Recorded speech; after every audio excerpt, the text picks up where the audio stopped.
Hey guys, Purpose Driven Live Sports back here for some more NBA talk today. So, want to touch on two topics in this video. We're going to talk about what Steve Kerr said about Anthony Davis today in the Lakers trade. We're also going to touch on, in the second half of the video, Kawhi Leonard and how close he was to actually signing with the Lakers, because he did an interview today with ESPN's Rachel Nichols, and it was actually a lot closer than we think to him signing with the Lakers. So, but we're going to talk about it in the second half. First, we're going to talk about what Steve Kerr said. And when he went on one of the Warriors podcasts with the team, because the team obviously has, small media outlets, he said that he wasn't a fan of the Anthony Davis trade because what it did was it held the Pelicans hostage, because when a trade happens with the superstar, it puts the whole organization in a bind, and let me tell you why. Because that superstar now has his teammates looking at him shady, and they have to still suit up with this guy. Then you have the fans who are disappointed, who are pissed off, and then your ticket sales are possibly going down the drain, because who's going to go want to support your team when you have a superstar who just said, basically, I don't like living here anymore. I don't like the team. I don't like the fans, because that's basically what the fans are thinking, that the superstar doesn't like you. So, and then you have what I also read was that his agent, Rich Paul, was leaking news that he was looking to request a trade before the trade actually happened. And then the fact of the timing of the trade, which is 10 days before the trade deadline, and then you have the Lakers aggressively pursuing Anthony Davis. And the truth is, the whole thing was just so shady from the beginning, because at the beginning of the season he said he didn't want to leave, right? Or at least that's what I thought I heard him say, that at this point he wasn't concerned about leaving. He was content in New Orleans than 10 days before. So to me, this was all, it's so crazy how to describe it, guys. It's just something that kind of bothers me too, a little bit like Steve Kerr. And also, Steve Kerr said something that is kind of, I think it's a two-way street if you agree or disagree with it. He said once a player signs on the dotted line, you should, you got to honor that contract. You should play until the contract is over, which I understand what he's saying, because basically they signed Anthony Davis to over $100 million.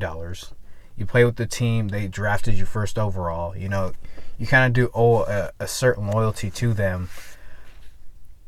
But at a certain point, players, they want the freedom to choose where they want to go, where they want to play. And I think he also understands that. It's just, I think people like him are frustrated where players just kind of out of the blue, and this is where I think it really comes from, players out of the blue just all of a sudden wanting to leave, go play with other players, and leave smaller market teams, because smaller market teams are really the ones who are really getting hurt here. Because you draft a great player. Let's say the next guy who does this is a guy like Zion Williamson, who plays in New Orleans now. Because the likelihood is, with his talent, he will be a superstar, right? But he becomes a guy who wants to leave as well. So then you're in a tight bind where then you're kind of stuck, right? And then you got to keep trading, and then you got to keep rebuilding. That's the problem.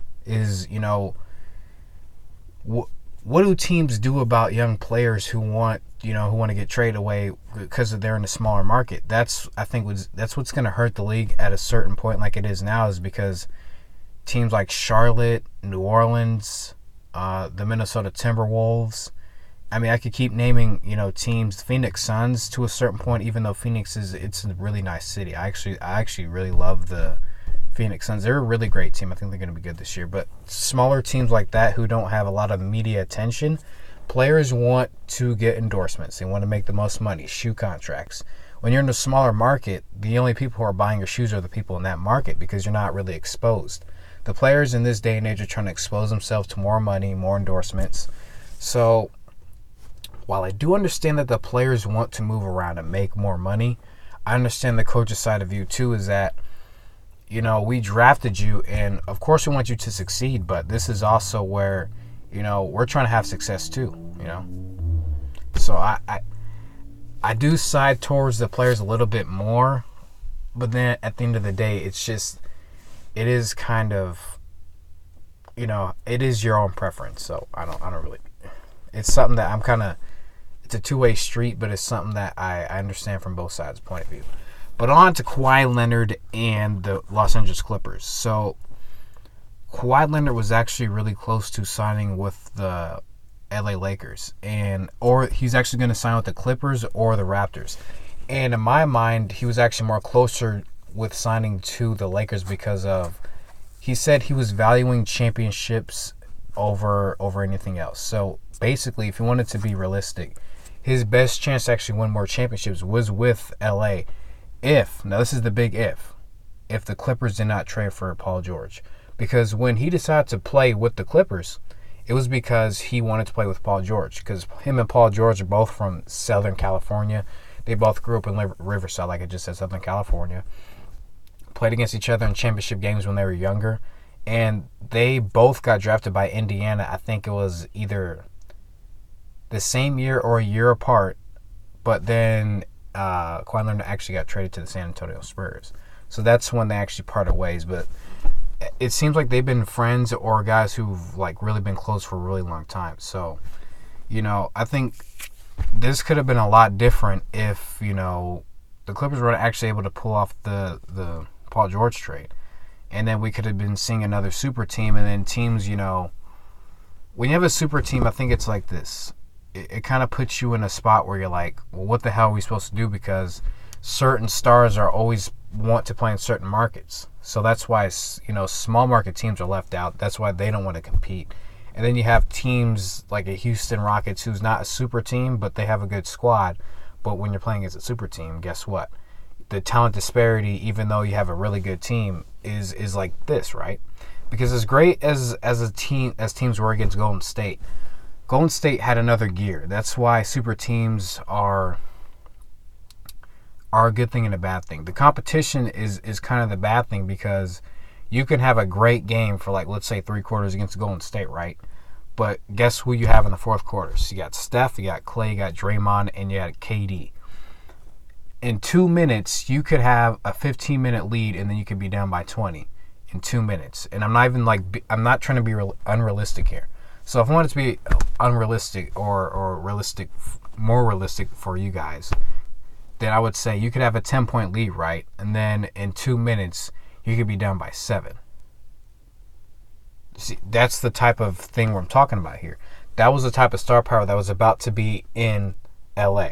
That's how close it was to that happening. Or he could have went back to the Raptors, probably repeated. But he definitely would have been competing with a Lakers team. A Lakers team, definitely the Philadelphia 76ers with the moves they made. They would have been very tough for the Raptors to actually, play because of the matchups. But I think the Raptors would have won because they have a better bench. And I keep talking about that with the Philadelphia 76ers, but let's be honest. Philadelphia, you don't have a bench. Get it together. Next off, and then Milwaukee Bucks, they only lost Malcolm Brogdon. But I keep saying this. I'm going to say this again because I think I said this in the previous video.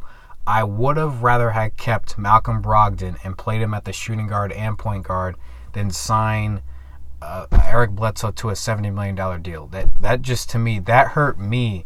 And I don't even like the team that much, but that threw me off. Because Malcolm Brogdon is just, he's younger. Eric Bledsoe's 29. So he'll be 33 at the end of the deal. You sign Malcolm Brogdon to that deal, I think he's like, 20... He's either 25 or 26. He's going to be on the other. He's going to be 30, and then you have, basically 3, 4, 5 years after that where you could re-sign him again. So I mean, this is where free agency drafting. This is why I love this stuff. But you got to think ahead, and Milwaukee's probably going to regret that. I think is because they could have had a really young guy who's. Malcolm Brogdon can shoot the rock. He's consistent. He plays defense. He's a hard-nosed guy. It's something. If I'm Milwaukee, you're going to be thinking about that for a long time. But Raptors would have been a great move. Lakers would have been, that to me that would have been a historic team because they could have won 2 to 3 championships in a row. But him going to the Clippers just makes it more evenly balanced throughout the league. Parity, which is, competition basically is what parity is throughout the league. I think it's great, honestly, because not only does he get to play with a friend, but, it's crazy because when you look at Kawhi Leonard's journey, he's just broken up dynasties. He broke up the Heat dynasty with LeBron. He basically broke up the Warriors, even though really the Warriors kind of did it to themselves with the Kevin Durant injury, which I think is a two-way street with them and Kevin Durant. And Kevin Durant's doctors, too, because it kind of seems to, though they did let him play. I got to give that to KD. But broke up the Warriors, broke up the Miami Heat. He wants a third championship on a different team. You could be talking about him as one of the best players to ever play, which he probably is already in that conversation with the numbers he has. He's one of the all-time defenders in my opinion. But Kawhi Leonard is he's a great player, and I really like his story. His backstory. He's a very unique player. So I'm just gonna be honest. I would have been pissed off if he did go to the Lakers. Because my whole thing was I would have rather seen him on the Clippers and try to go do it, with a team like that. And he did do that, so I'm actually really glad. I sound biased, which I am, but I mean, it's just what it is. So, but it's going to be exciting this year to watch basketball. But that's going to do it for this video, guys. Thank you guys for watching. Player movement, it's a two-way street. So, and Kawhi Leonard's a great guy. But thank you guys for watching, and I will see you guys in my next video.